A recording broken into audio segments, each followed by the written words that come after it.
Dialog yang berlangsung selama hampir 3 jam Karena kan itu berjalan cukup nama saya tegang Agus namun tetap Setiawan, kondusif. Ketua Badan Beberapa Eksekutif kali Mahasiswa mahasiswa menyinggung Universitas lemahnya Indonesia. respons DPR dalam menyikapi Sebelumnya, aspirasi publik, khususnya terkait kasus perkenankan represif saya aparat memberikan pada sebuah demonstrasi pengakuan Agustus lalu bahwa yang menelan Februari korban kami jiwa. hari ini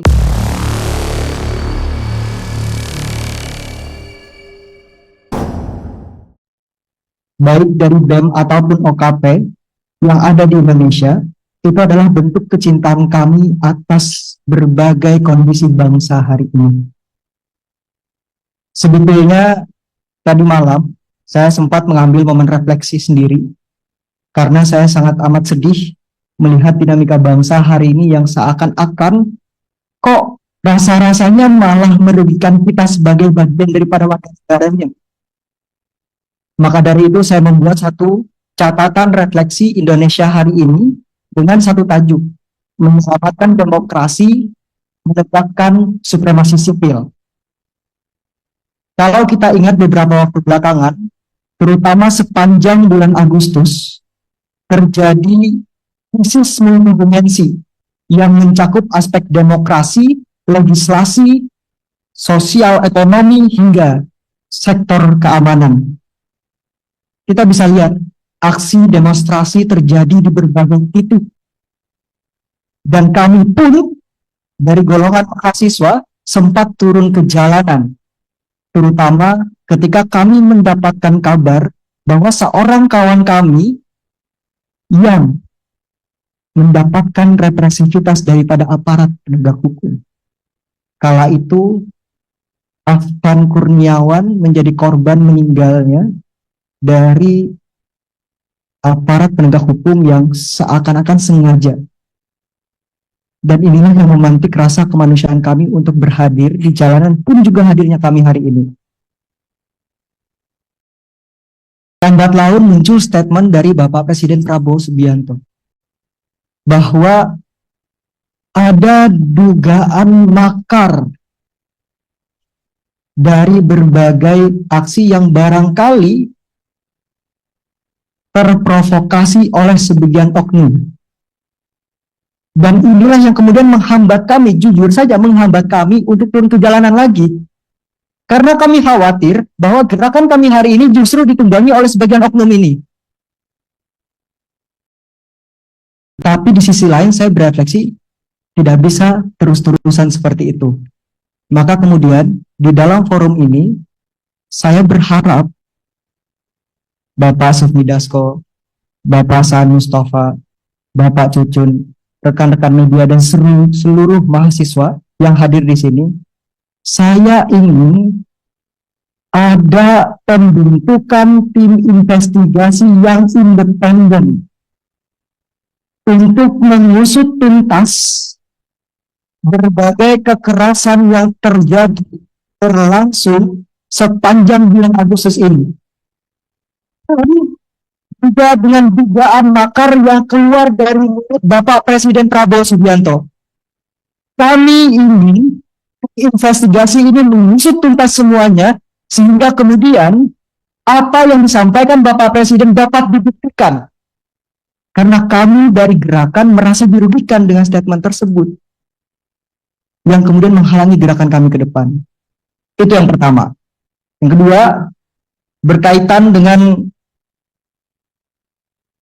permasalahan kami sebagai bagian daripada warga negara yang sebetulnya khawatir kira-kira kita ke depan itu kondisi ekonominya seperti apa ya.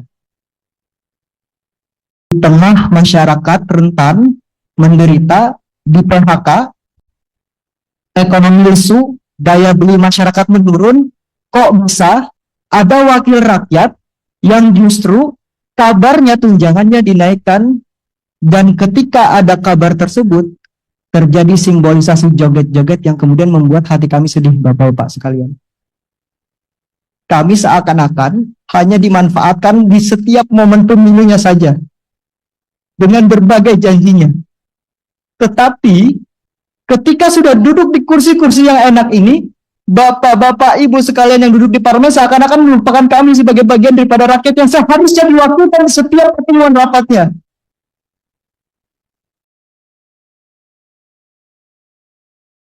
Saya pribadi sebagai generasi yang nantinya akan menerus perjuangan ini, saya khawatir bahwa narasi-narasi Indonesia Emas 2045, narasi-narasi bahwa apa yang ada hari ini adalah untuk anak cucu kita, justru tidak akan tercapai ke depannya.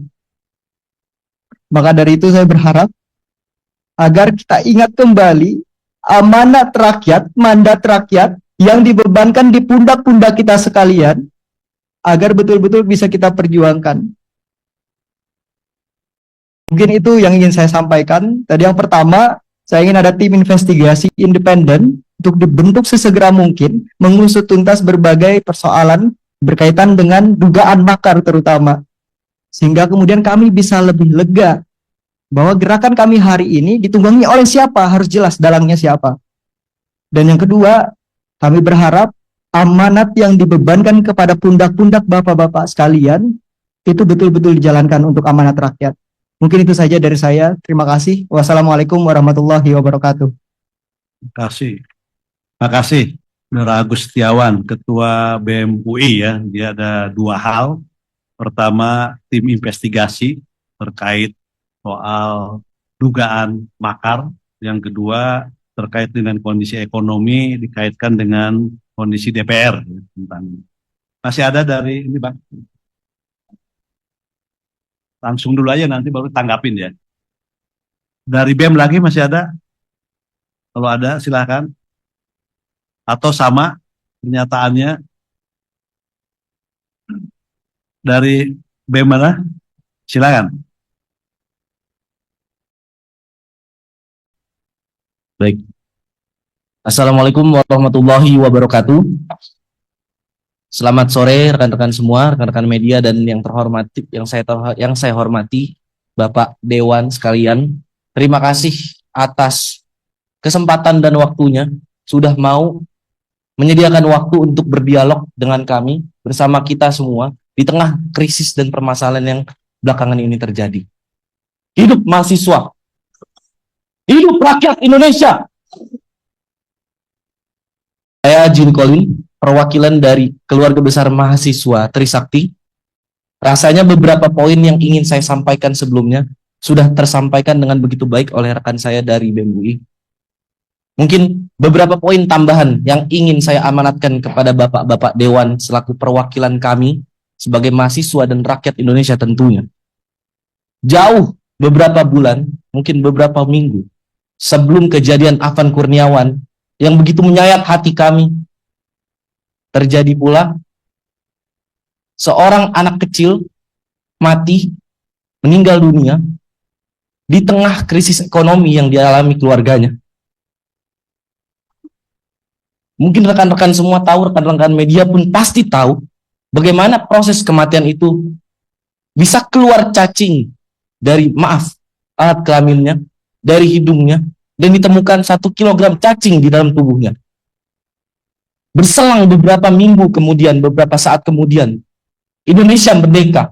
Kami merayakan 80 tahun kemerdekaan Indonesia. Dan apa hadiahnya? Kita mendapatkan kabar rekan-rekan bahwasannya dewan-dewan yang menjadi perwakilan dari kita semua, yang agaknya kita semua kadangkala, mungkin seringkali tidak merasa terwakilkan, namun dapat mendapatkan kenaikan gaji dan tunjangan yang begitu tinggi. Di tengah kemewahan yang sudah bapak-bapak dan ibu-ibu semua rasakan, dan di tengah tekanan krisis yang masyarakat kecil di bawah alami.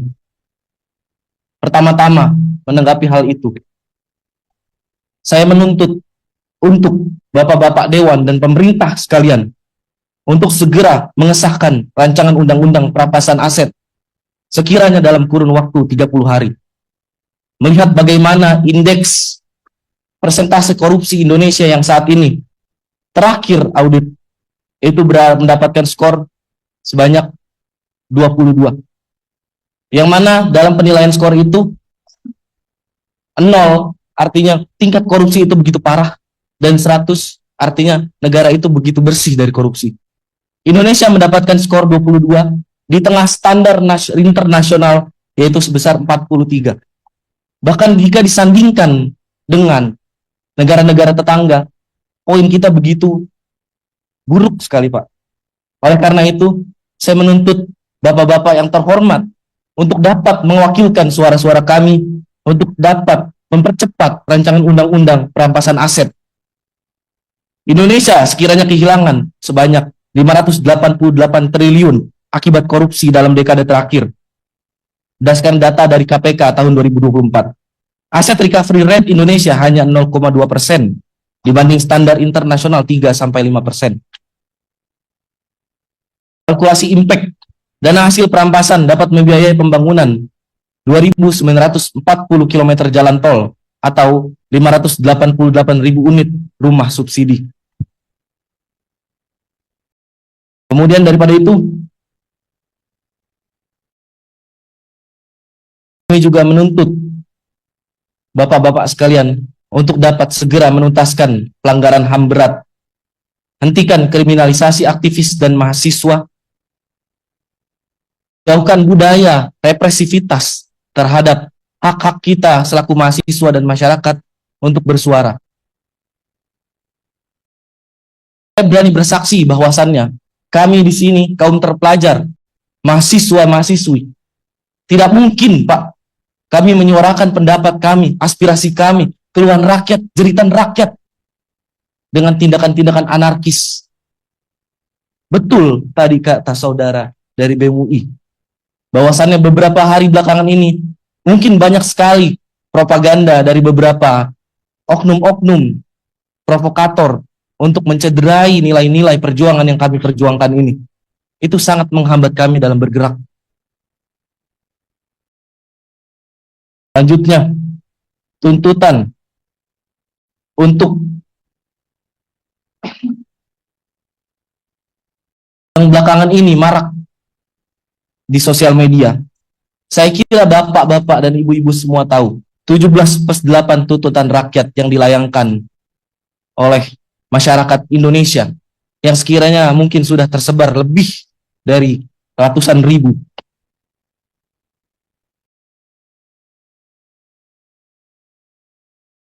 Pertama, untuk Presiden Republik Indonesia, merevisi kebijakan fiskal pro rakyat. Yang kedua, audit menyeluruh BUMN yang merugi. Yang ketiga, moratorium kenaikan tarif listrik, air, dan BBM. Lalu untuk Dewan Perwakilan Rakyat Republik Indonesia, pembatalan kenaikan tunjangan dan gaji anggota DPR, pengesahan RUU perampasan aset dan RUU pelindungan data pribadi, dan audit kinerja integritas seluruh anggota DPR. Berkaitan juga dengan hal yang tadi saya sampaikan sebelumnya. Jika kita bandingkan remunerasi anggota parlemen dari negara-negara tetangga dan Indonesia, take home pay yang bapak-bapak sekalian dapatkan kurang lebih berkisar sebanyak 8.000 US dollar. Jika dibandingkan dengan rata-rata upah minimum rakyat, itu rasionya 40 banding 1, Pak. Dan berdasarkan produktivitas legislasi, hanya ada 12 undang-undang yang tercipta dalam setahun.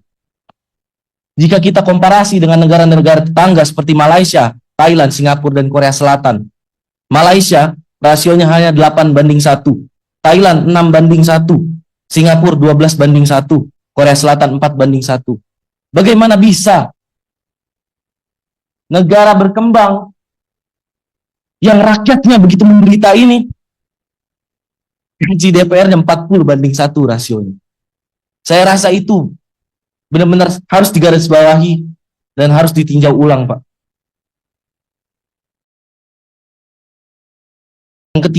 Yang selanjutnya, berdasarkan latar belakang saya di sektor transportasi dan logistik, saya menuntut untuk modernisasi logistik. Sebanyak 828 terminal logistik modern, yaitu 1 miliar per unit, sistem tracking digital untuk 100.000 truk nasional, cold storage network di 414 kabupaten atau kota, dan berikan subsidi transportasi publik, subsidi tarif 50% untuk 166 juta perjalanan per tahun, mengingat Indonesia dengan kapasitas penduduk yang begitu besar. Gratis transportasi untuk 8,28 juta keluarga miskin per tahun, dan program kartu Jakartawan nasional untuk 41,4 juta pengguna.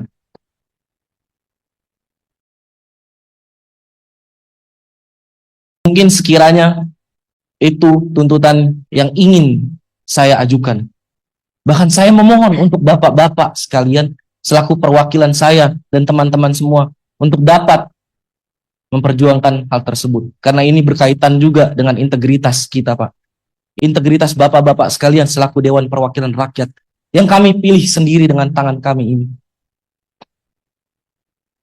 Indonesia 2045 mempunyai cita-cita Indonesia emas. Hal itu didasarkan oleh bonus demografi yang nantinya kita dapatkan di tahun tersebut.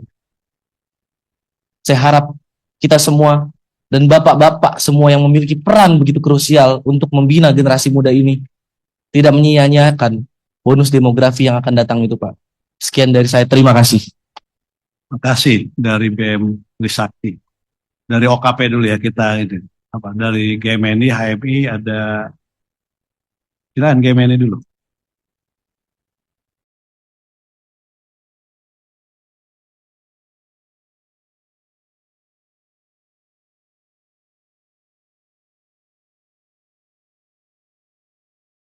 Assalamualaikum warahmatullahi wabarakatuh. Selamat siang Bapak-Bapak sekalian. Saya mohon izin untuk teriakkan petikan semangat perjuangan mahasiswa. Hidup mahasiswa. Hidup mahasiswa. Hidup rakyat Indonesia. Merdeka. Yang kami hormati buruh, tani, nelayan, pedagang kaki lima, pedagang asongan, seluruh rakyat Indonesia, mahasiswa, para cendekiawan, dan juga yang kami hormati Bapak-Bapak sekalian.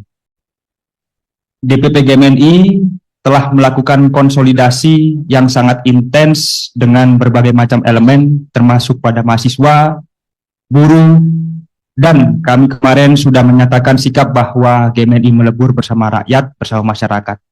Dengan kesempatan yang diberikan oleh Bapak-Bapak Dewan sekalian, kami ingin memanfaatkan hal tersebut.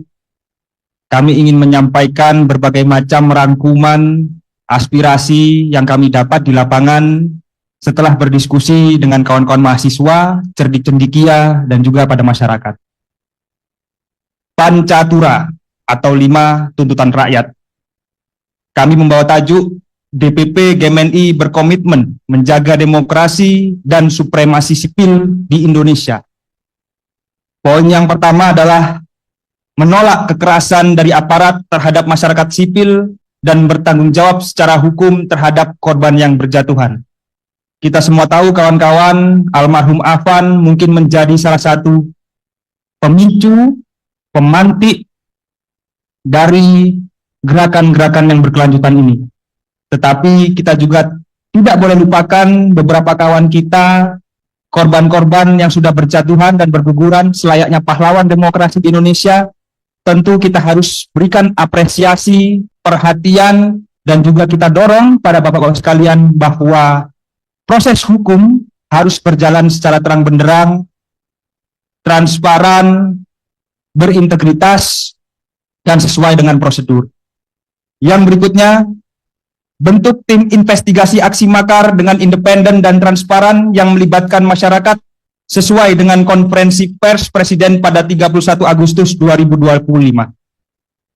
Bapak-bapak sekalian, tanggal 25 Agustus, terus terang saya hadir dalam proses demonstrasi yang terjadi.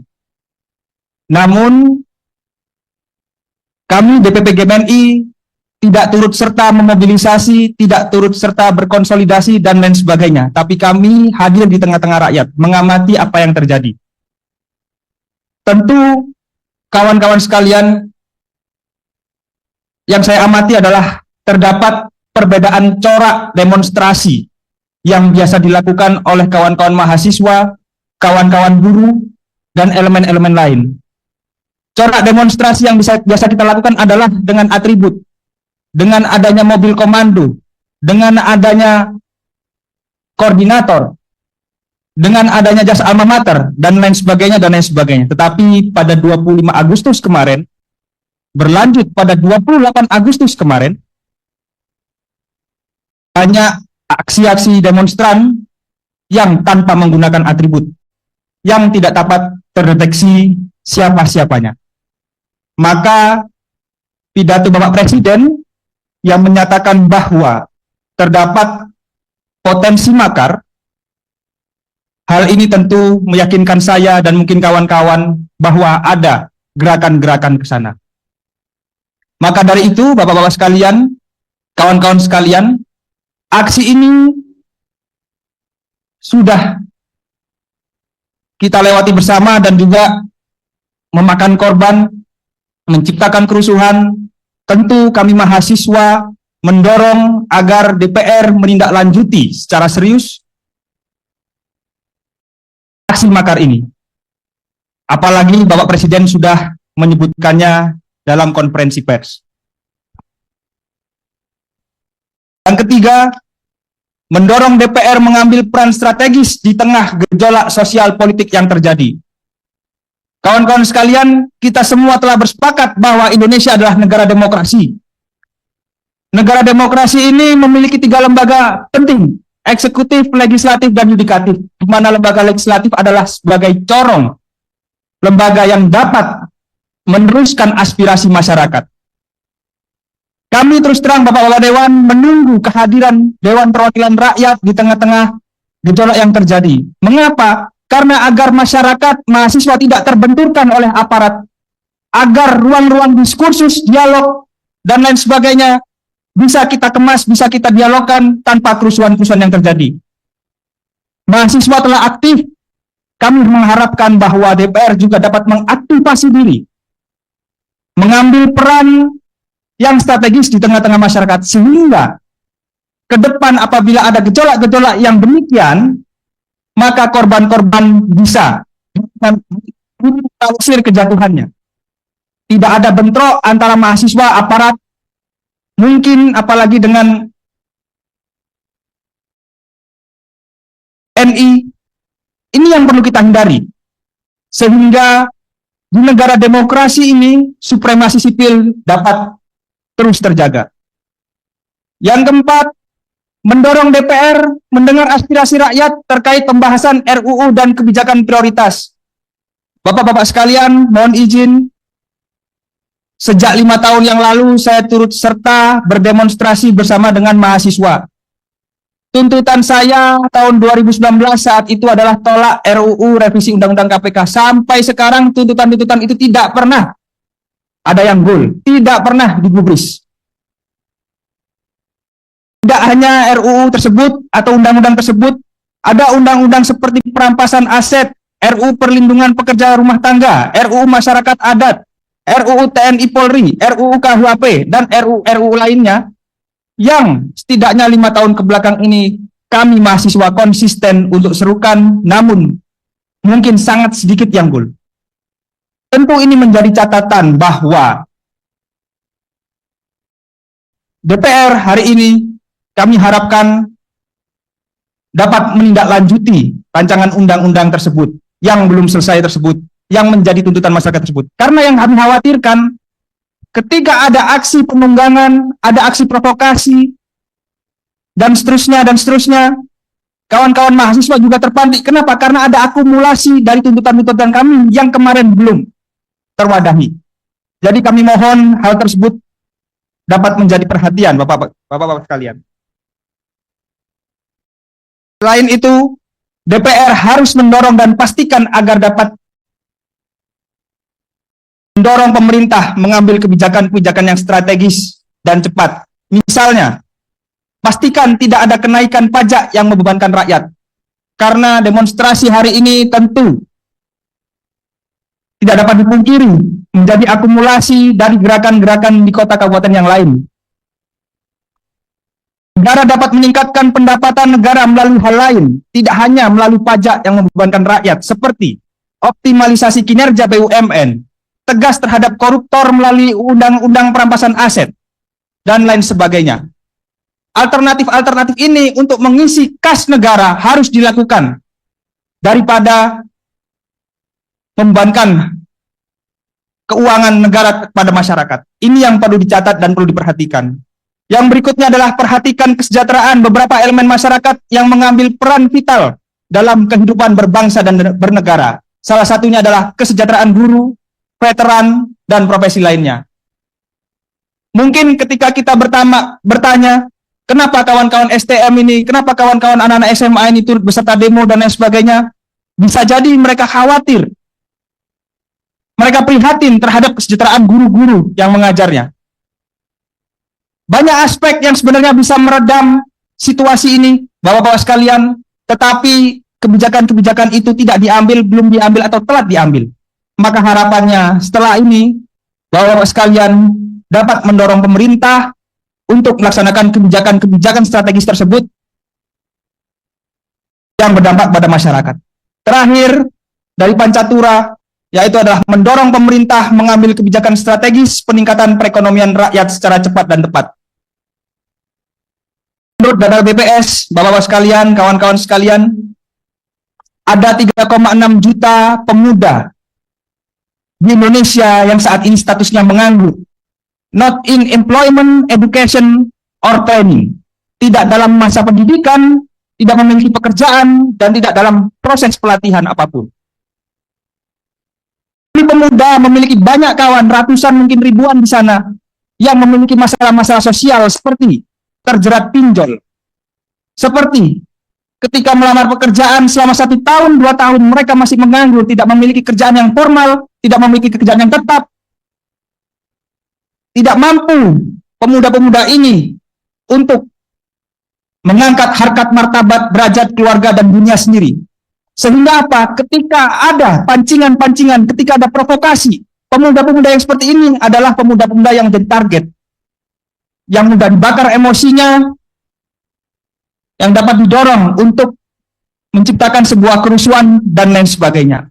Maka ini adalah pengamatan gejala sosial ekonomi yang terjadi, sehingga menurut hemat kami ini yang menjadi faktor-faktor penting adanya kerusuhan-kerusuhan yang telah terjadi, Bapak-Bapak sekalian.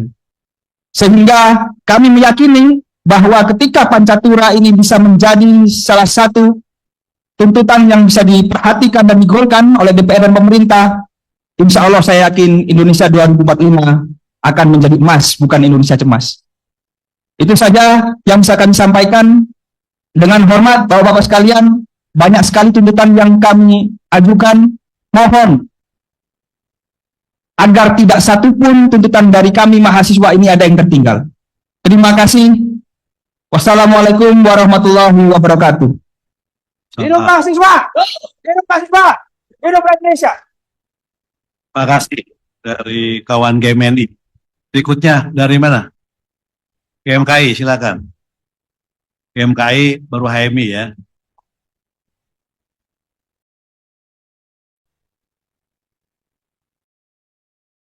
Assalamualaikum warahmatullahi wabarakatuh.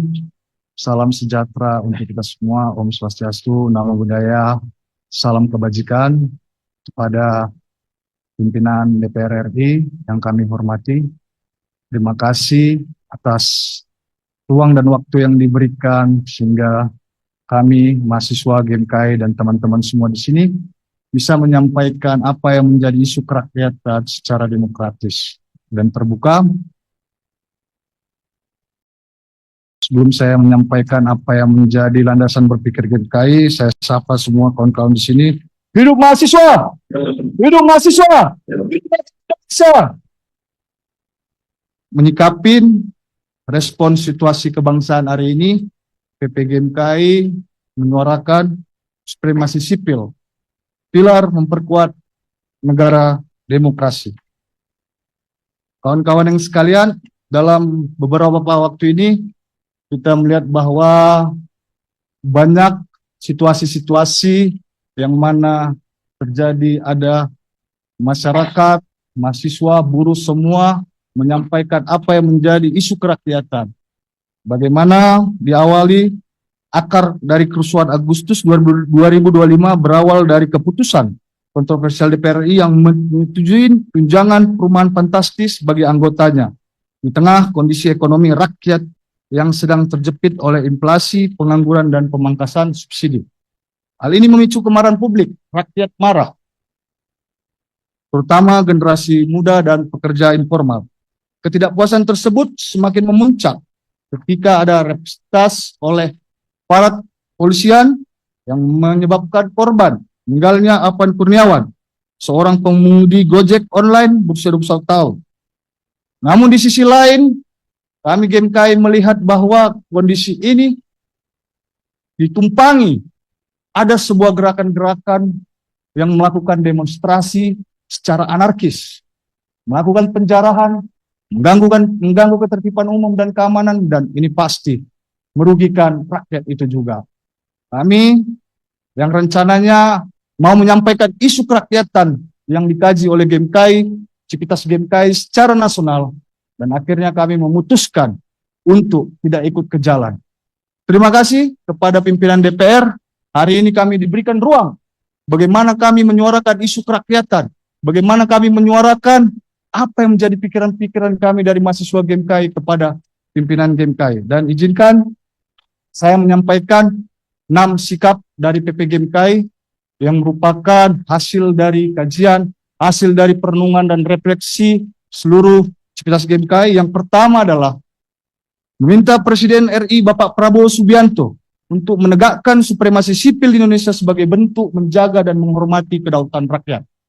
Yang kedua, mendorong DPR agar membentuk tim investigasi secara transparan untuk mengungkap aktor utama dari kerusuhan, tindakan anarkis, dan rencana tindakan makar pada aksi demonstrasi yang terjadi. Yang ketiga, meminta kepada pemerintah dan DPR untuk membatalkan tunjangan fantastis DPR dan mengesahkan Undang-Undang Perampasan Aset, Undang-Undang Masyarakat Adat, serta Undang-Undang Daerah Kepulauan. Yang keempat, meminta kepada pemerintah agar tidak menaikkan pajak untuk rakyat.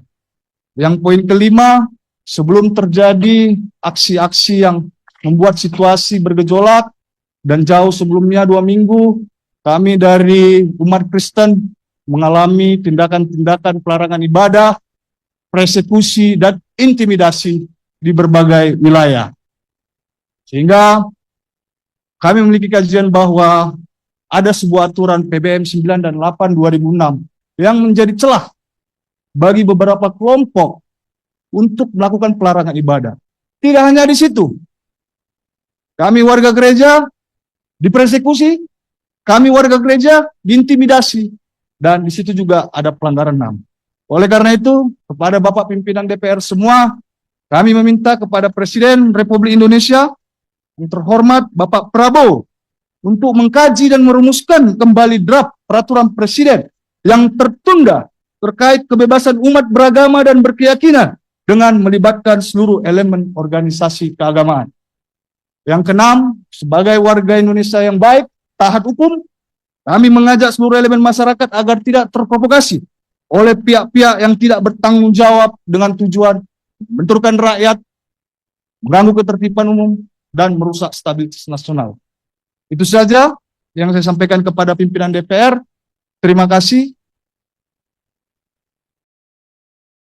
Terima kasih dari GMKI. Silahkan dari HMI. Berikutnya belakang. Nanti kita. Sini ya, ini dulu ya. Bismillahirrahmanirrahim. Assalamualaikum warahmatullahi wabarakatuh. Pertama-tama terima kasih kepada pimpinan DPR, Bapak Sufmi Dasko Ahmad, Bapak Cucun, dan Bapak Saad sudah menerima kami. Kami dari PB HMI MPO pertama-tama hendak menyampaikan hasil observasi kami di lapangan terhadap eskalasi massa yang ada. Yang pertama, kami menyadari betul bahwasanya eskalasi massa yang ada terdapat padanya unsur desain. Sehingga kami melihat juga pada eskalasi massa atau instrumen massa aksi yang ada, kami melakukan survei bahwasanya massa aksi yang hadir hari ini di berbagai daerah memiliki IPM atau indeks pembangunan manusia rata-rata 6,0 sampai 7,0 atau bisa dibilang cukup rendah secara kognitif. sehingga terdapat sikap mereka yang berbeda dalam melakukan masa aksi seperti itu. Setelah itu kami juga melihat bahwa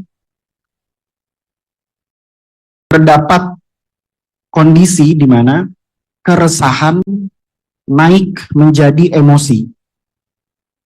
Diawali atau dipicu dari kejadian almarhum Afan.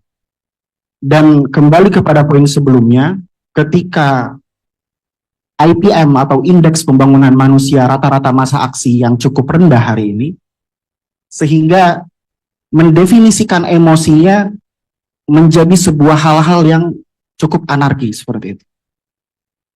Dan untuk hal tersebut, PB HMI MPO mengambil beberapa sikap.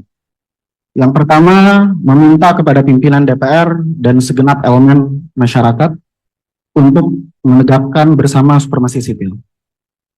Yang kedua adalah agar pimpinan DPR segera membentuk tim investigasi terhadap kondisi berbangsa dan bernegara yang sifatnya independen dan melibatkan segenap elemen masyarakat. Setelah itu, kami juga meminta pimpinan DPR untuk segera mereformasi DPR secara institusional dan juga secara norma. Setelah itu, kami juga meminta pimpinan DPR untuk segera mereformasi Polri sebagai bentuk komitmen supremasi sipil. Kami juga meminta pimpinan DPR untuk menghapus pajak bagi masyarakat miskin, karena tidak bisa dipungkiri eskalasi massa yang terjadi hari ini dipicu dari klaster tersebut. Dan yang terakhir, kami meminta pimpinan DPR untuk segera mengesahkan RUU Perampasan Aset sebagai pengejuantahan komitmen Presiden Republik Indonesia dalam penuntasan masalah korupsi. Mungkin itu dari PB HMI MPO. Billahi taufiq wal hidayah.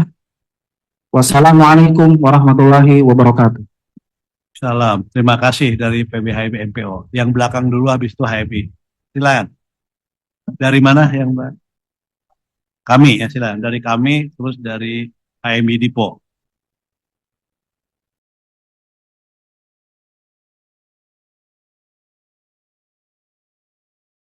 Bismillah. Assalamualaikum warahmatullahi wabarakatuh. Kami ucapkan terima kasih pada pimpinan DPR, kemudian pada kawan-kawan mahasiswa dan OKP dari BEM maupun OKP yang sempat hadir. Mohon izin sebelumnya kami dari Pengurus Pusat Kesatuan Aksi Mahasiswa Muslim Indonesia atau PP kami, ya saya kira kita harus menegaskan komitmen kita bahwa hari ini kita hadir di sini sebagai bentuk rasa cinta kita kepada tanah air kita. Ada banyak macam cara untuk kita menyampaikan aspirasi, namun karena kita melihat situasi kebangsaan kita hari ini yang sedang tidak kondusif, dan kita memilih jalan berdialog dan beraudiensi seperti hari ini, dan mudah-mudahan kita sama-sama bisa merumuskan kira-kira rekomendasi kebijakan terbaik yang bisa dapat diambil oleh pemerintah kita melalui badan legislatif, yaitu Dewan Perwakilan Rakyat Republik Indonesia. Ya, saya kira secara garis besar hampir sama seperti apa yang sudah disampaikan oleh kawan-kawan baik dari BEM maupun dari teman-teman OKP yang sudah mendahului. Secara garis besar dari kami sendiri, kita membawa tajuk menyoal Indonesia. Ya, kira-kira dengan 4 poin tuntutan yang sekiranya nanti bisa dikanalisasi, dan izin pimpinan DPR untuk nanti kami memberikan kajian akademik. Tapi saya untuk membacakan terlebih dahulu. Jadi menyoal Indonesia kita bagi ke dalam 4 klaster. Yang pertama, kami menyoal kepada pemerintah dan aparat keamanan. Kita sama-sama bersepakat bahwa niat kita melakukan demonstrasi pasti baik. Menyampaikan aspirasi, menyampaikan persoalan bangsa dan negara, meskipun di dalam pelaksanaannya ada pihak-pihak yang tidak bertanggung jawab, kemudian memanfaatkan situasi tersebut untuk kepentingan pribadi maupun kelompoknya. Sekali lagi, kami pertegas niat mahasiswa teman-teman BEM maupun OKP adalah untuk perbaikan bangsa. Dan dalam momentum Agustus ini saya kira ini merupakan sebuah error daripada situasi kebangsaan kita dan perlu kanalisasi yang terbaik. Sehingga tadi, pertama kami ingin menyoal kepada pemerintah dan aparat keamanan, menuntut agar pemerintah segera melakukan penyelidikan secara tuntas terhadap kematian warga sipil, termasuk Afan Kurniawan, serta menghentikan segala bentuk represivitas terhadap demonstrasi dan aksi unjuk rasa yang dilaksanakan oleh rakyat. Kemudian, kami juga meminta untuk segera dilakukan reformasi sektor keamanan secara menyeluruh dengan fokus pada peningkatan profesionalitas aparat keamanan serta mengusut tuntas kelompok-kelompok atau individu yang melakukan tindakan anarkisme, memanfaatkan aksi unjuk rasa untuk tujuan-tujuan tertentu yang merusak ketertiban umum. Mungkin secara praktis, seperti dikatakan oleh kawan-kawan tadi, bisa membentuk tim investigasi independen, kemudian juga dibuka secara transparan kepada publik dalam proses maupun hasil daripada tim investigasi tersebut. Kemudian kedua, kami menyoal DPR dan partai politik. Saya kira salah satu trigger daripada kekecewaan masyarakat dan menyulut aksi di bulan Agustus ini adalah respon daripada DPR dan partai politik.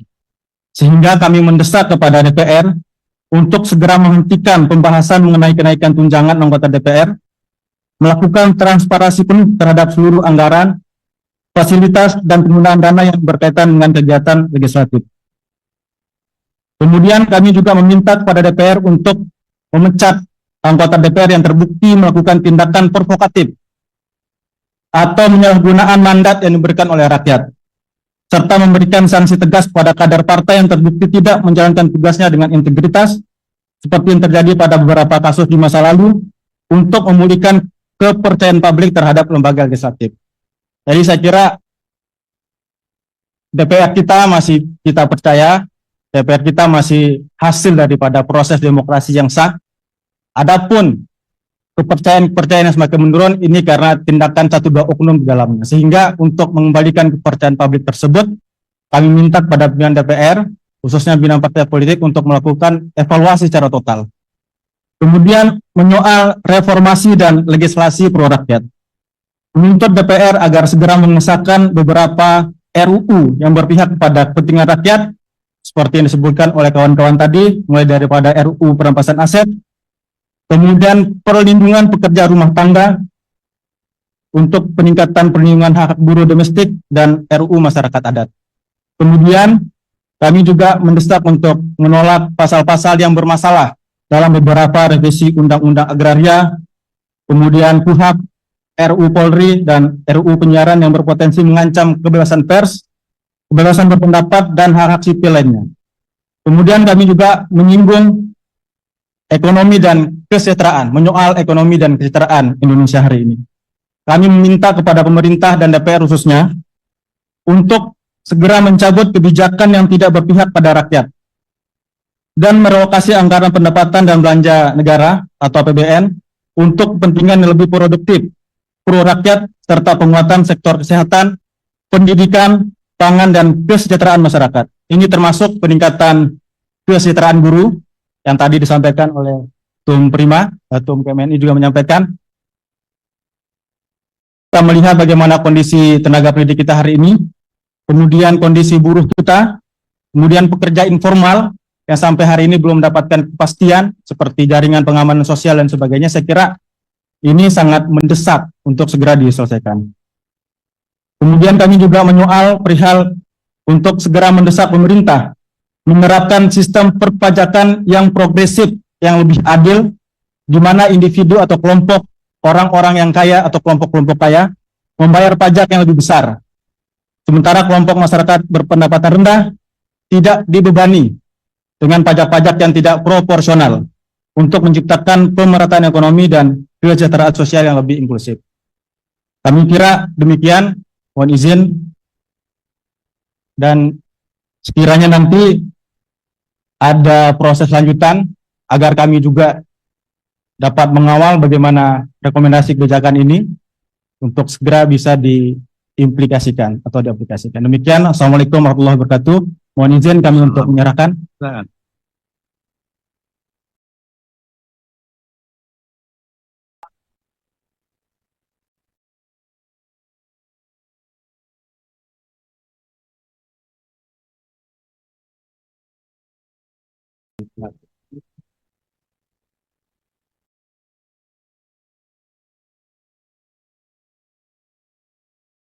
Terima kasih dari PP kami. Berikutnya silakan dari HMI. Habis itu dari BEM PN ya.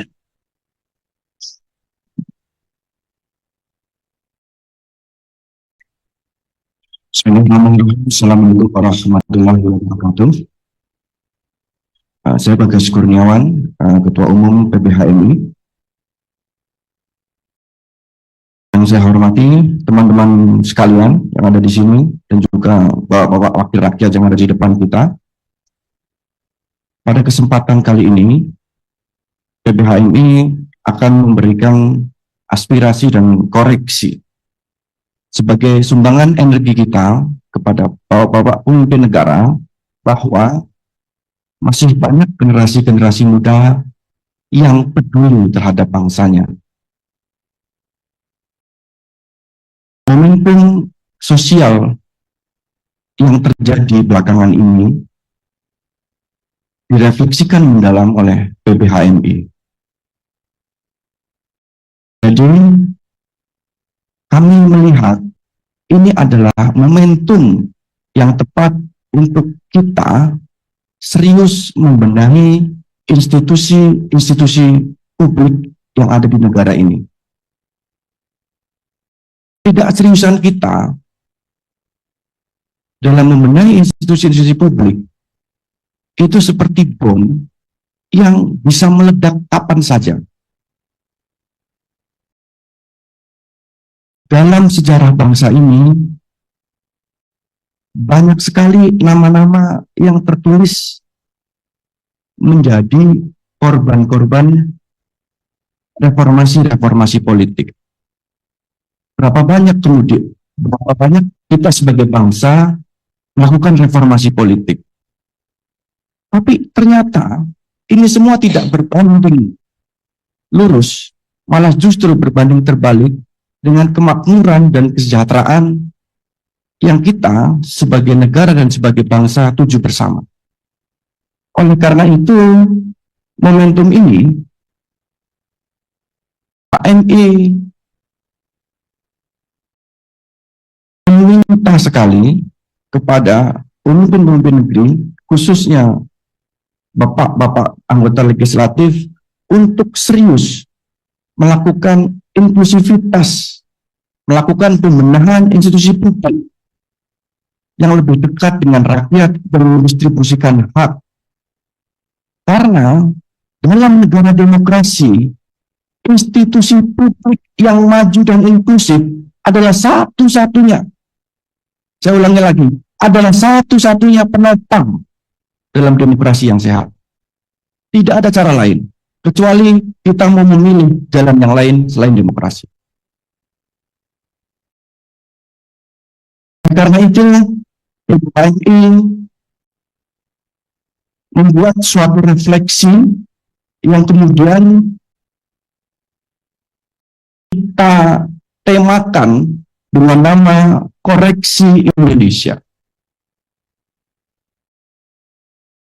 Koreksi Indonesia ini adalah muncul dari keresahan kita, PBHMI khususnya sebagai generasi muda, tentang masa depan bangsanya.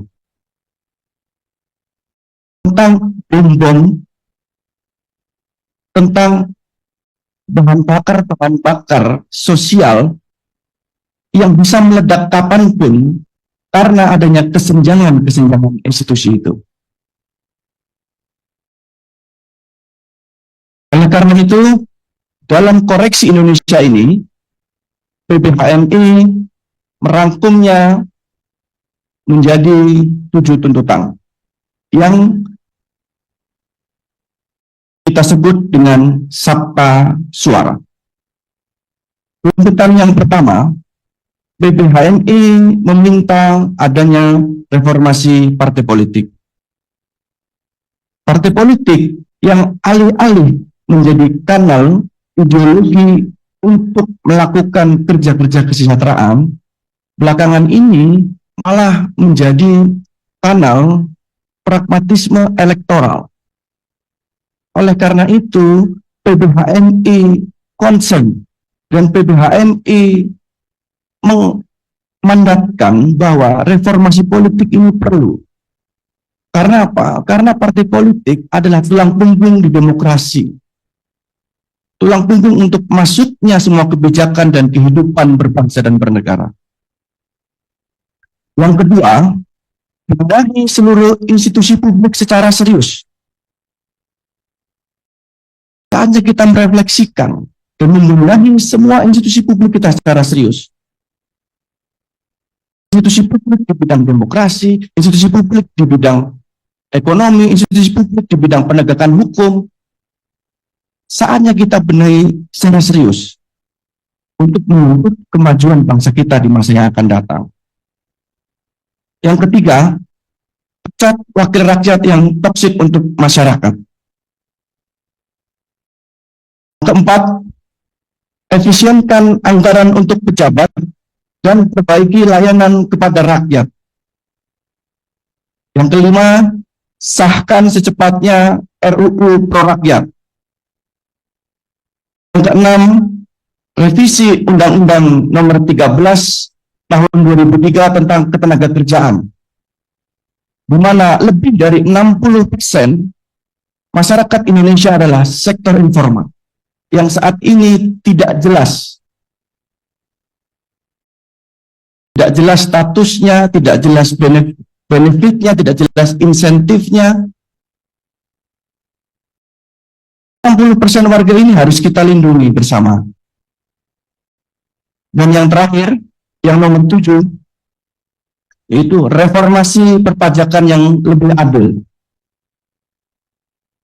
Mana perpajakan harus adil.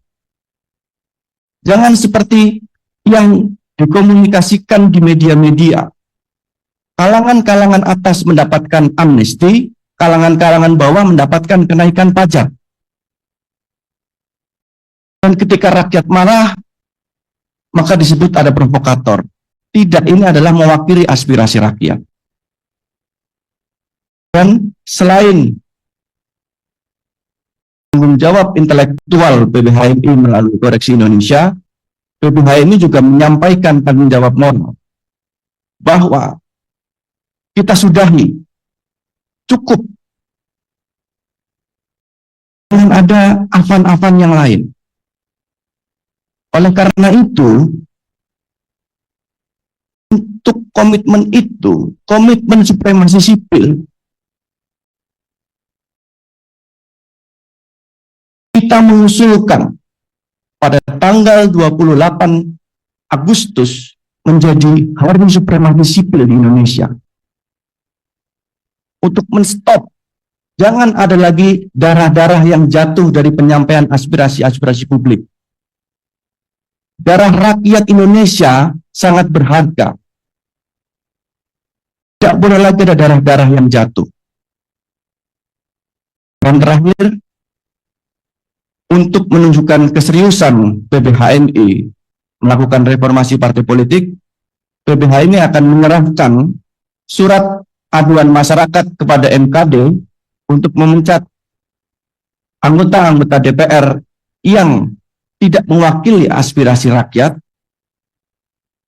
dan memberikan surat somasi kepada seluruh parpol di DPR RI untuk segera melakukan pembenahan secara bersama-sama masyarakat.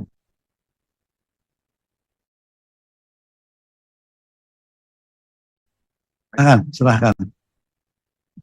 PBHMI silahkan. Terima kasih. Assalamualaikum warahmatullahi wabarakatuh.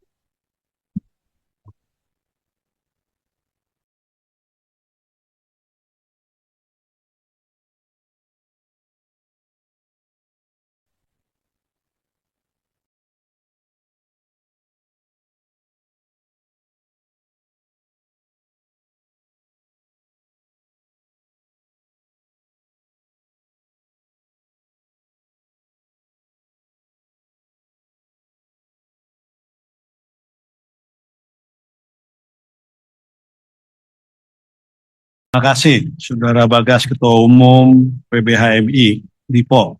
Berikutnya, kami persilahkan dari UPN.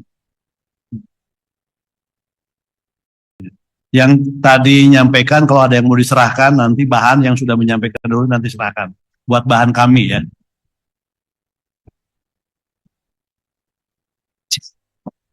Bapak Dewan, izin teman-teman media, izin teman-teman mahasiswa dan OKPC Indonesia. Assalamualaikum warahmatullahi wabarakatuh.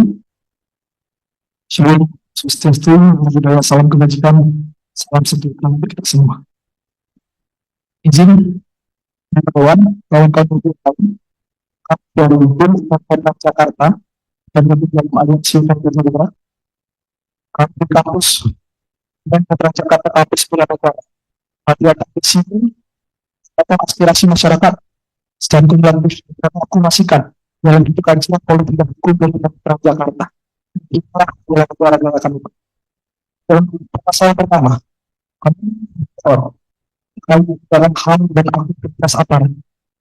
Kami dan kawan-kawan dari kawan-kawan dari BEM sudah mengatakan penerapan jangan apa-apa semangat untuk berjalan. Bisa melihat bahwasanya aparat kepolisian, aparat keamanan yang bertugas untuk menangani masa aksi itu terrepresif untuk bisa menangani masa aksi. Negara demokratis ini harus tunduk pada prinsip rule of law, di mana aparat penegak hukum tidak boleh tidak semena-mena. Masa aksi seluruh rakyat Indonesia yang berjalan, rakyat Indonesia memiliki konstitusi untuk bebas dari tindakan represif, bebas dari perlakuan diskriminatif. Artinya adalah ketika institusi kepolisian negara Indonesia secara cacat implementasi dalam melakukan transaksi dan kemudian melanggar konstitusi, kualitas dan representasi aparat dalam melakukan transaksi secara tidak langsung legitimasi boleh saja dilakukan oleh kepolisian. Misalnya demokrasi telah merosot tanpa menciptakan gerakan rakyat.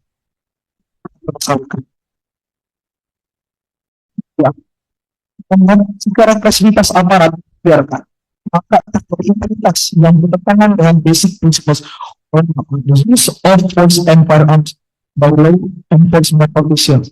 Artinya represivitas aparat apabila kita biarkan, kalau aparat ketika menghadapi aksi apa kita buat apabila kita tekan sama saja kita melegitimasi bersama aparat kepolisian untuk keamanan saksi itu sah secara legitimitas kita akan itu untuk analisa kami Pak.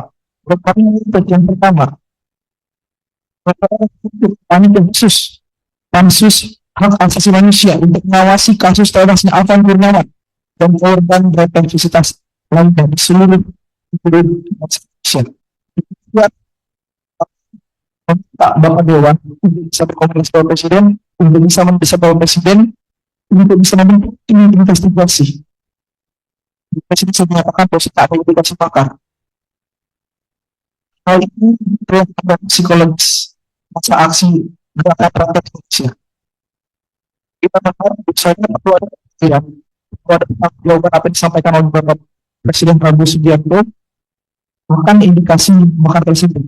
Kami tak Bapak Dewan untuk bisa melakukan Bapak Presiden bisa untuk membuat investigasi independen, melibatkan masyarakat sipil, melibatkan Komnas HAM, melibatkan LPSK dan seluruh organisasi masyarakat sipil lainnya secara independen untuk bisa menelusuri indikasi makar ataupun gerakan yang ditunggangi oleh kepentingan kelompok itu.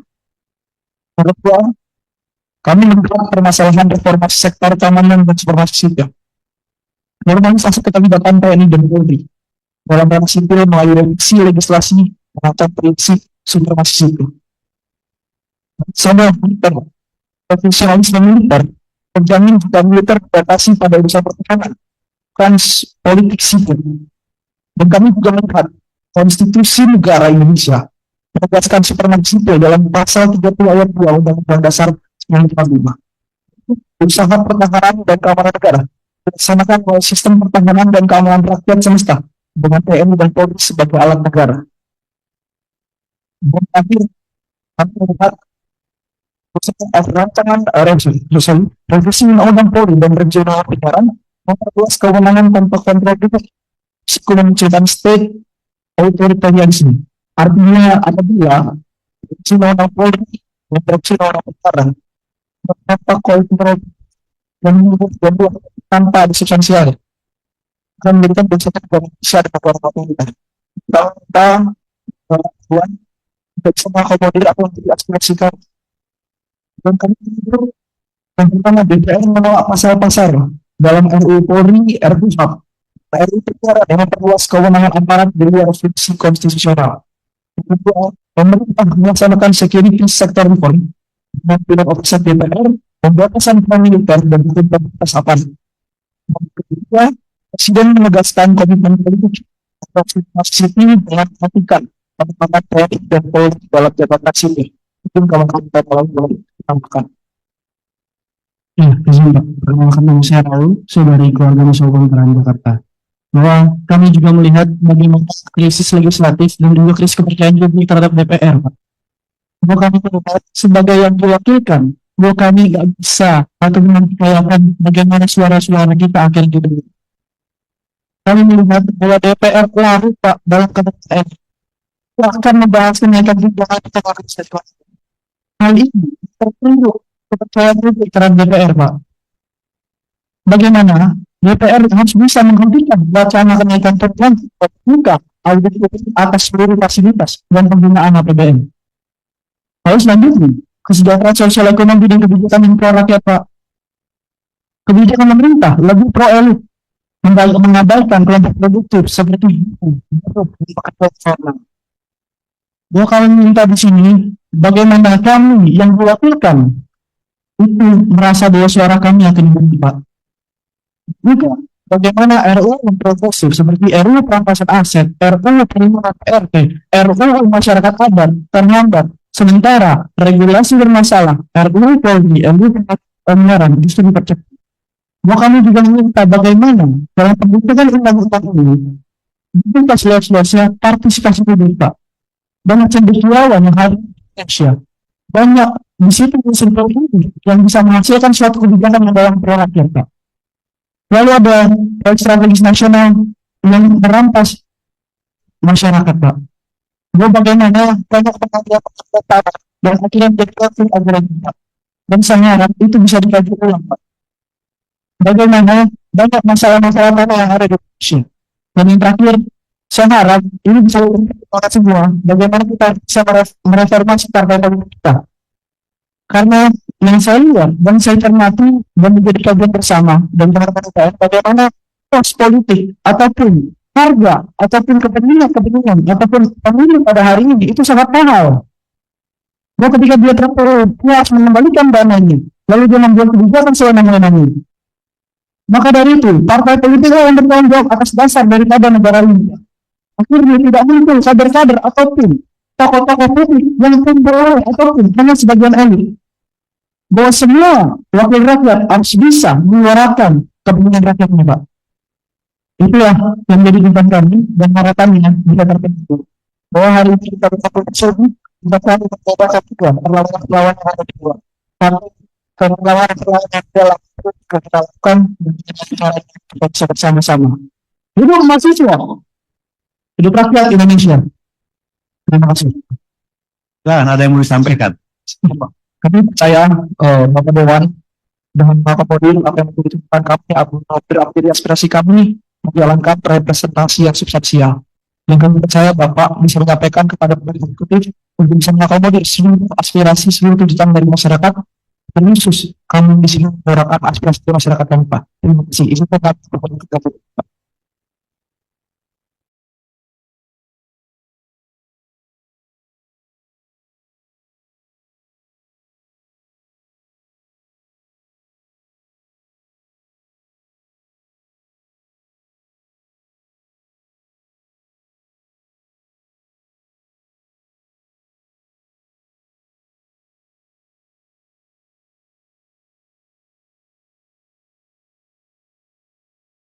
Terima kasih dari BEM UPN. Ya, 1, 2, 3, 4, 5, 6. Ya, silakan depan dulu, habis itu kacamata sebutkan nama. Saya bilang 1, 2, 3, 4, 5, 6 ya.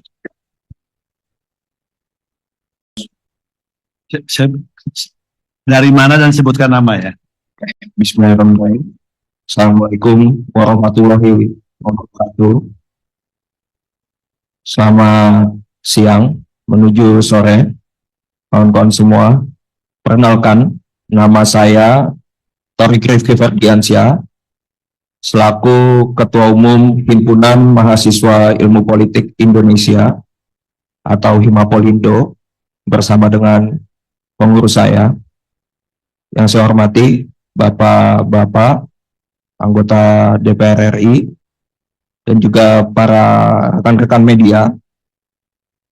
Ada beberapa hal yang mau kami sampaikan secara organisasi, secara kehimapolindoan, bahwa dalam peristiwa tanggal 25 Agustus sampai dengan 2 September ini merupakan catatan merah bagi kita sebagai Republik Indonesia.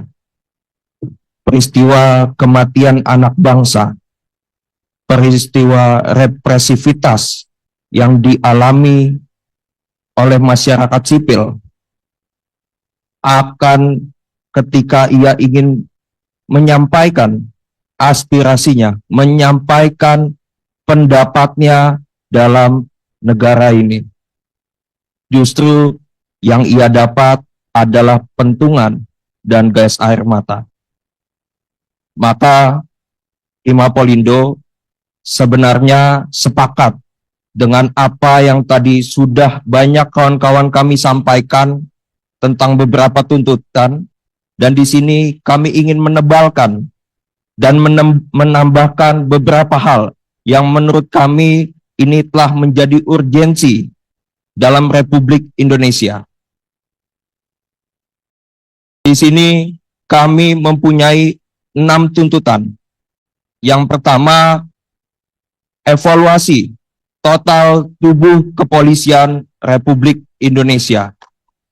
Karena peristiwa tersebut, peristiwa kematian Afan Kurniawan, merupakan catatan merah bagi Republik Indonesia. Yang kedua, kepada seluruh partai politik dan Majelis Kehormatan Dewan untuk menindak tegas para anggota Dewan Perwakilan Rakyat yang selalu melemparkan narasi kontraproduktif, melemparkan narasi-narasi yang membuat masyarakat terluka hatinya, yang membuat masyarakat tidak lagi percaya terhadap lembaga negara. Karena sejatinya DPR merupakan representasi rakyat. Maka pijakanlah keberpihakan anggota dewan kepada kepentingan masyarakat. Yang ketiga,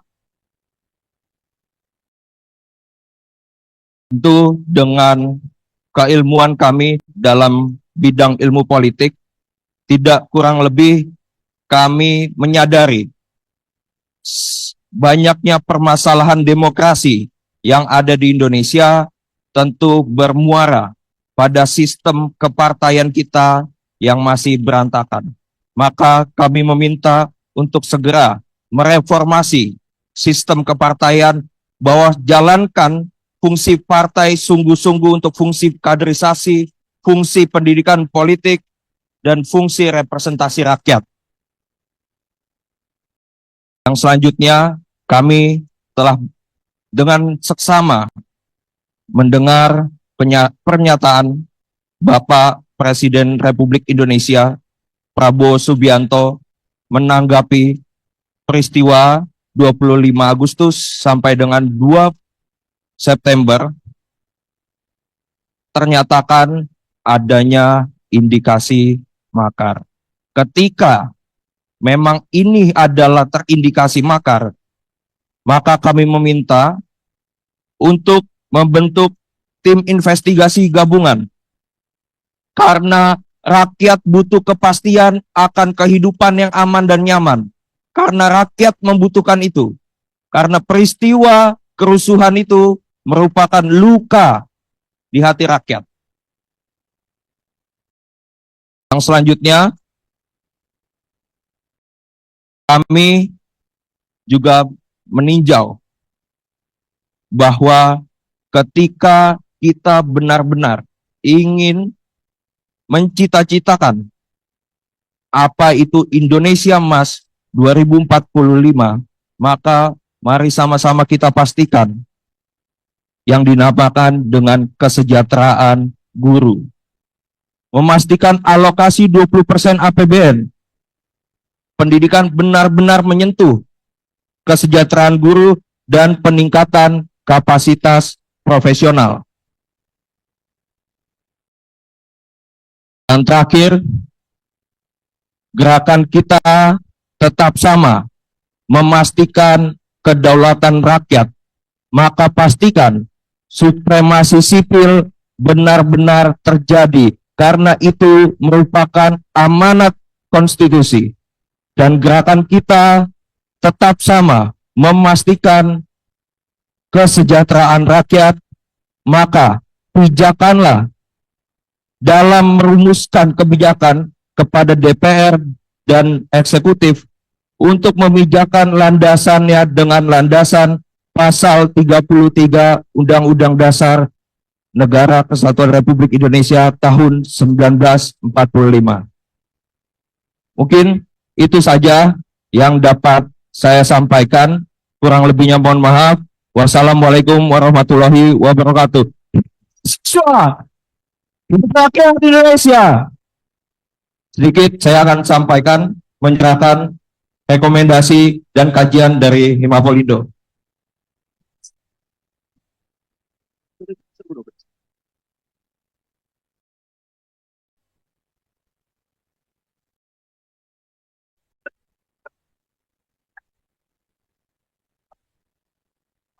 Nomor 3.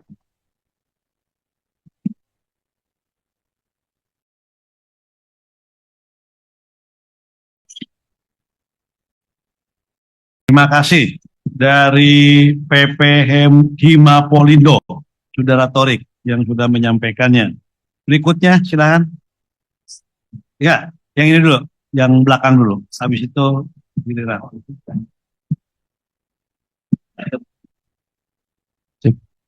Assalamualaikum warahmatullahi wabarakatuh. Terima kasih kawan-kawan semua dari UKP, BEM, Aliansi karena sudah hadir. Kemudian terima kasih untuk belum, karena menurut saya kalau kemudian apa yang kita sampaikan di sini tidak diakomodir oleh DPR RI, itu tandanya belum cukup untuk mengucapkan terima kasih pada teman-teman DPR. Perkenalkan, nama saya Muhammad Ida Nazar Husaini dari Dema UIN Jakarta yang tergabung dalam Aliansi Dema PTKIN se-Indonesia. Di Dema UIN Jakarta, BEM UIN Jakarta. Dema PTKIN. Iya. Baik, saya tidak ingin kemudian melakukan repetisi dari beberapa tuntutan yang sebetulnya itu adalah hal yang sudah kita sepakati. Jadi mohon untuk kemudian diakomodir oleh para pimpinan, tapi ada beberapa hal yang menjadi catatan selain daripada tuntutan yang tadi sudah kita sampaikan. Yang pertama tentu saja bahwa kematian Afan itu merupakan gagalan sebetulnya dari DPR RI karena tidak menyerap aspirasi secara langsung, tidak mau menemui dan lain sebagainya. Bayangkan kalau misalnya DPR RI itu kemudian menemui masa aksi, itu tidak akan terjadi. Oleh karena itu, untuk kemudian mengakomodir seluruh tuntutan dari teman-teman, dari saya sendiri kemudian dari teman-teman PTKIN ini sepakat untuk melakukan adanya rapat seperti ini selama 6 bulan sekali atau 6 bulan 2 kali, karena tidak mungkin Bapak harus ada orang yang meninggal terlebih dahulu sehingga kita bisa berkumpul kemudian berbicara mengenai bangsa.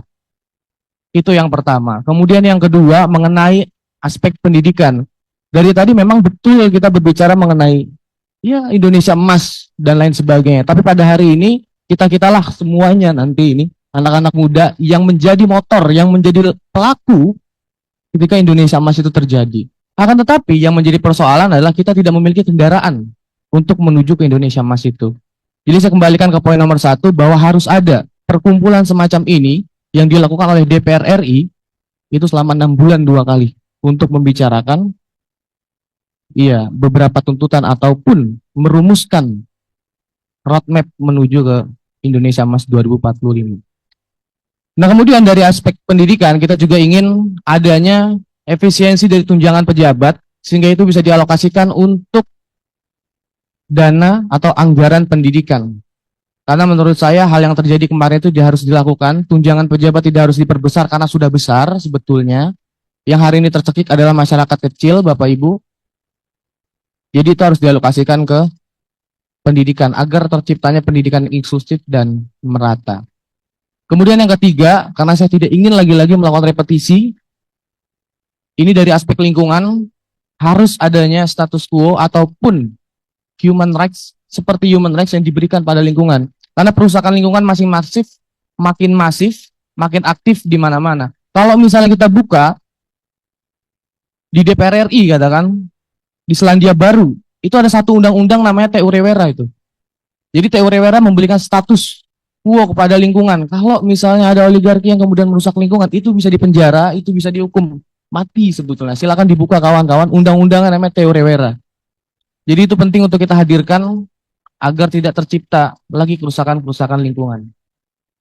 Kemudian yang terakhir yang sangat amat ditekankan oleh teman-teman adalah membentuk tim investigasi khusus yang melibatkan masyarakat sipil, yang melibatkan mahasiswa. Kenapa ini penting? Karena agar transparan dan akuntabel.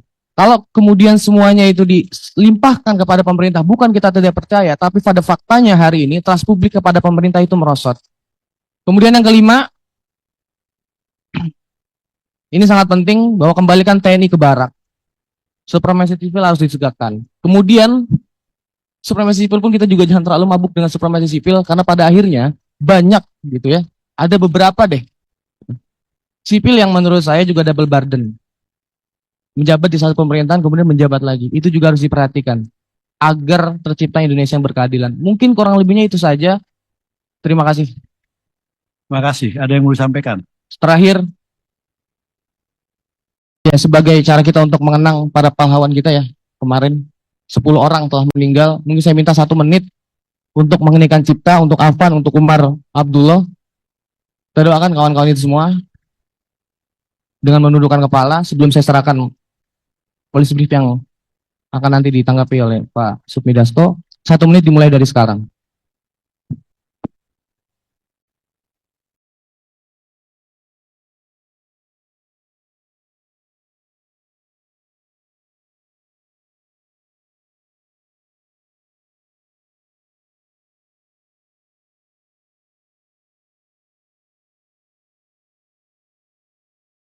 Baik. Terima kasih. Wabillahi taufiq wal hidayah. Wabillahi taufiq wal hidayah. Fastabiqul khairat. Wassalamualaikum warahmatullahi wabarakatuh.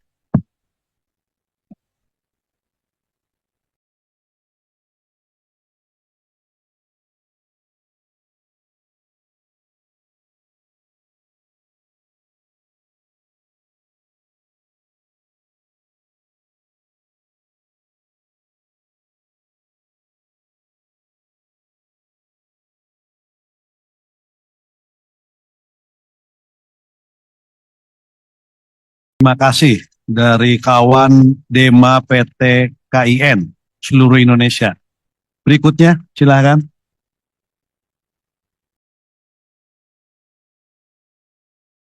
Bismillahirrahmanirrahim. Assalamualaikum warahmatullahi wabarakatuh. Mohon izin Bapak-Bapak sekalian, sebelumnya perkenalkan saya Muhammad Ikram dari BMSI Kerakyatan.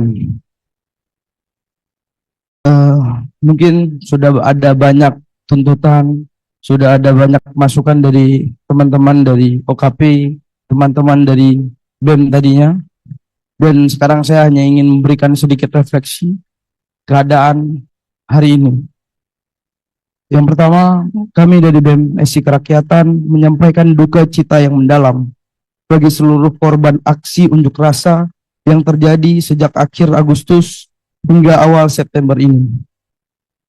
Duka ini kami tujukan khususnya bagi kawan-kawan yang terluka maupun yang gugur dalam aksi kemarin. Merupakan bagian dari keluarga besar BMSI mungkin. Mereka adalah pahlawan, pemuda-pemuda yang tangguh, berani berdiri di garis terdepan demi menyuarakan kebenaran dan keadilan bagi rakyat. Namun sangat disayangkan, keberanian mereka justru dibayar mahal dengan menjadi korban tindakan represif oknum aparat kepolisian dan kepentingan segelintir orang atau elit. Pengorbanan mereka tidak akan pernah kami lupakan, karena semangat mereka adalah pengaruh perjuangan kita untuk terus melawan ketidakadilan, menjaga demokrasi, serta menegakkan kedaulatan rakyat dengan cara yang bermartabat. Hari ini kita dihadapkan pada ujian besar dalam perjalanan demokrasi bangsa. Suara rakyat yang menuntut perubahan itu tidak pernah boleh untuk kita abaikan. Tentunya kita semua bersepakat bahwa anarkisme bukan jalan menuju perubahan. Kita semua rasa-rasanya sepakat menolak dengan tegas segala bentuk provokasi yang mengarah pada tindakan kekerasan. Demikian pula munculnya keresahan, adanya suara tentang darurat militer yang tidak boleh dijadikan sebagai jalan pintas dalam mengatasi dinamika politik dan sosial. Jalan itu sangat berbahaya karena hanya akan membawa bangsa kembali ke era represif, melemahkan institusi sipil, dan mengurus kepercayaan rakyat terhadap demokrasi. Kita perlu mengingat bahwa stabilitas sejati hanya bisa lahir dari dialog, partisipasi, dan penghormatan terhadap hak-hak sipil. Di ruang inilah, di DPR, kita wajib menegakkan supremasi sipil sebagai fondasi negara hukum.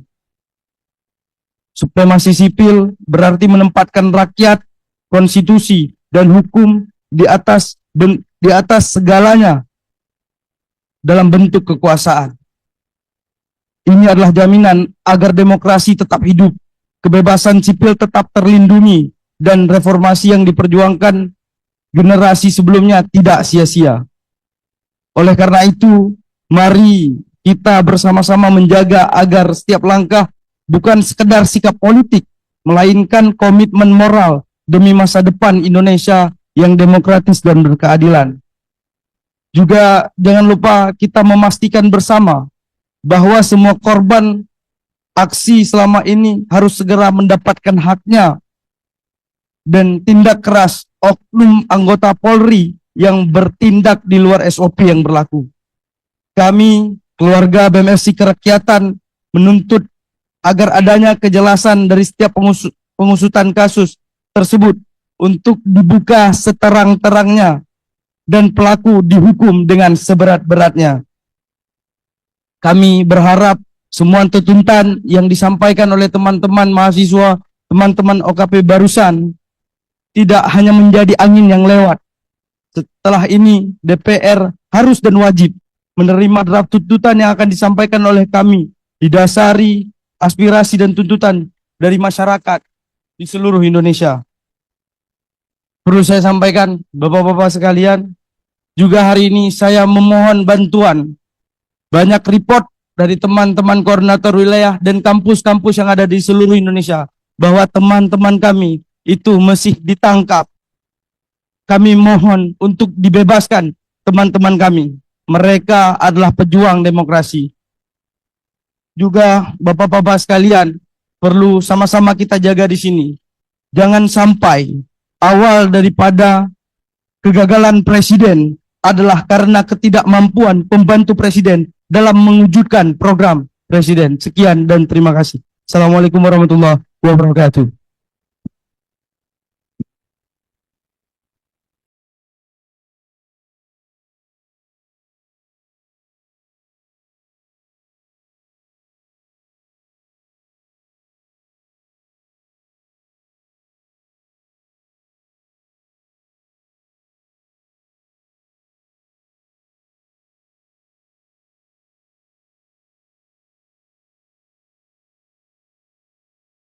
Ya, terima kasih Saudara Ikram dari BEM SI Kerakyatan. Berikutnya silakan.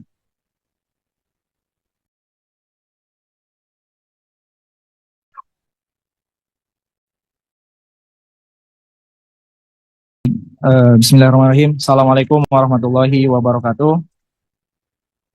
Izin teman-teman semua dari OKP Indonesia, kemudian dari beberapa aliansi mahasiswa dan lain sebagainya yang berhadir di sini. Kemudian yang saya hormatin para pimpinan DPR Republik Indonesia yang hari ini masih mau mendengar aspirasi-aspirasi dari kita, aspirasi-aspirasi dari rakyat Indonesia, dari mahasiswa, dari seluruh rakyat Indonesia. Kemudian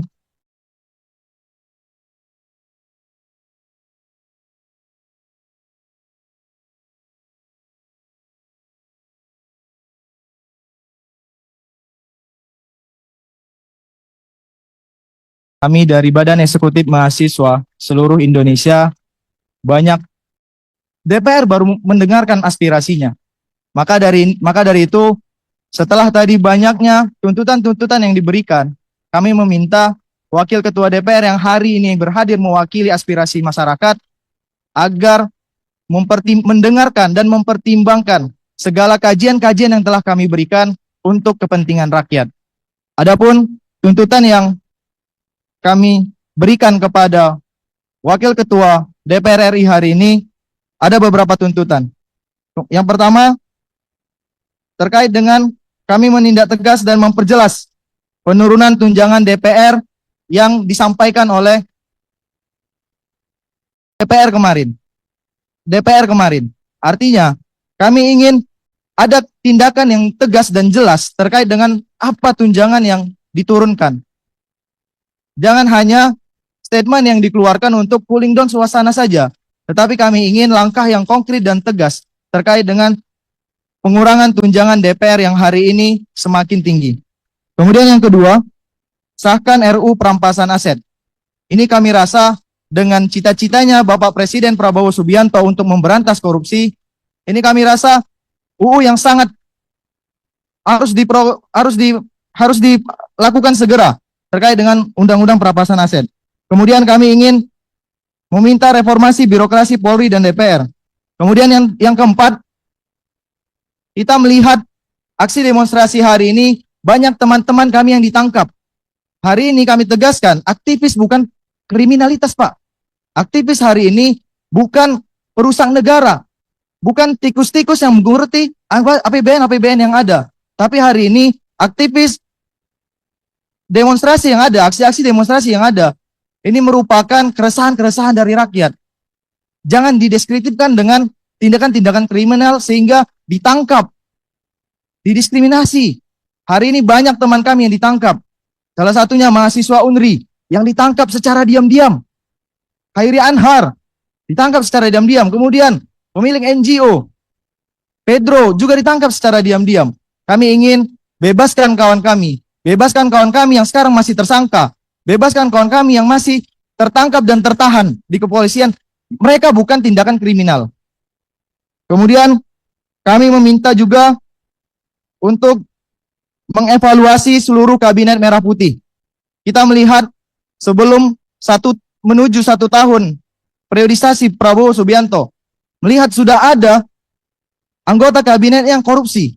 Maka kami meminta kepada Presiden Prabowo dan meminta kepada anggota DPR untuk segera mengevaluasi kinerja dari Kabinet Merah Putih. Ini bukan lagi tentang bagi-bagi kue kekuasaan, tetapi ini tentang profesionalitas dalam bekerja untuk rakyat. Kemudian yang ketujuh, kami meminta ketua partai politik untuk menarik kader-kadernya yang problematik, yang merendahkan rakyat dari kursi legislatif dan eksekutif. Kemudian kami juga meminta untuk DPR merevisi Undang-Undang MD3 terkait saya rasa perlunya transparansi ke publik terhadap skala prioritas rancangan undang-undang yang sedang dibahas oleh Badan Legislasi termasuk RUU Perampasan Aset. Kemudian yang ke-8, kami meminta untuk mereformasi Undang-Undang Peradilan Militer karena terlalu banyak Bapak kejadian-kejadian yang dilakukan oleh oknum TNI, oknum-oknum pejabat keamanan yang tidak mempresentasikan sebagai membela rakyat. Impunitas itu tidak kita inginkan kepada aparat-aparat TNI. Kemudian yang ke-10, memastikan RUU KUHP berada dalam berpihak pada rakyat.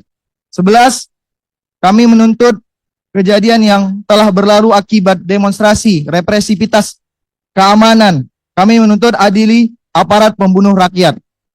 Kemudian yang ke-12, kami menuntut dan menagih janji Bapak Wakil Presiden terkait dengan 19 juta lapangan pekerjaan yang kita lihat sampai dengan saat ini. Kita bermimpi 20 tahun lagi kita akan merasakan Indonesia emas.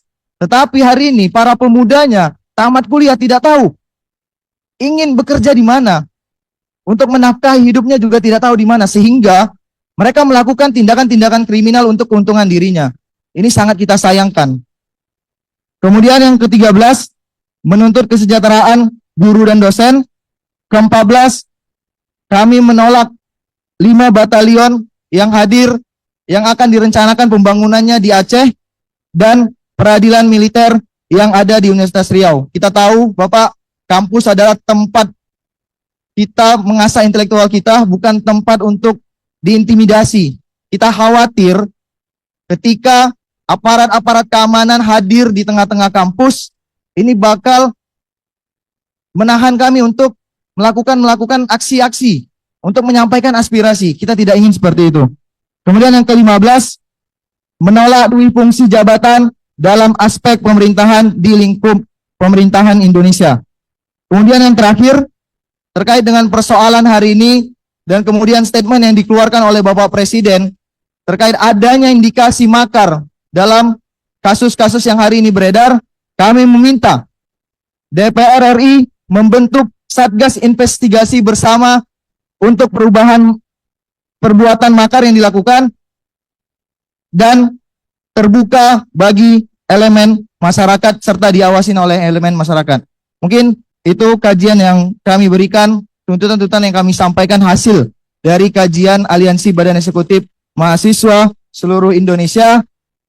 Dan ini kami rangkum, sebenarnya Pak, ada berbagai tuntutan yang berasal dari daerah-daerah yang kami kumpulkan secara kolektif, sehingga ini bisa dipertimbangkan dan bisa menjadi bahan kajian Bapak-Bapak sekalian di DPR RI.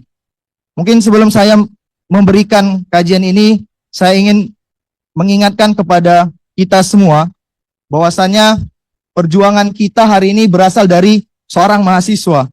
Maka bapak-bapak yang di depan sini juga pernah menjadi seorang mahasiswa. Untuk mengingatkan kembali bahwa perlawanan, bahwa perubahan, perbaikan ada di ranah mahasiswa, maka saya ingin kita di sini sama-sama menyampaikan sumpah mahasiswa. Mari teman-teman sekalian, sama-sama kita berdiri, angkat tangan kiri kita, dan izin kepada bapak-bapak yang berada di depan untuk sama-sama berdiri karena bapak-bapak sekalian sempat juga menjadi seorang mahasiswa. Pihak pimpinan DPR sempat berusaha menjelaskan bahwa sebagian tuntutan mahasiswa tengah dibahas di tingkat komisi maupun badan legislatif terkait. Namun mahasiswa menilai hal itu hanya sebatas janji politik tanpa progres nyata.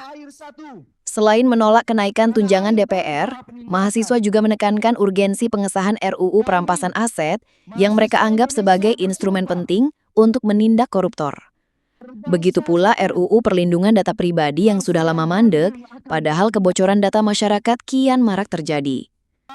Tuntutan audit kinerja DPR juga mendapat sorotan tajam. Menurut mahasiswa, rakyat berhak tahu sejauh mana para wakilnya benar-benar bekerja sesuai amanah konstitusi, bukan hanya sekadar hadir di ruang sidang.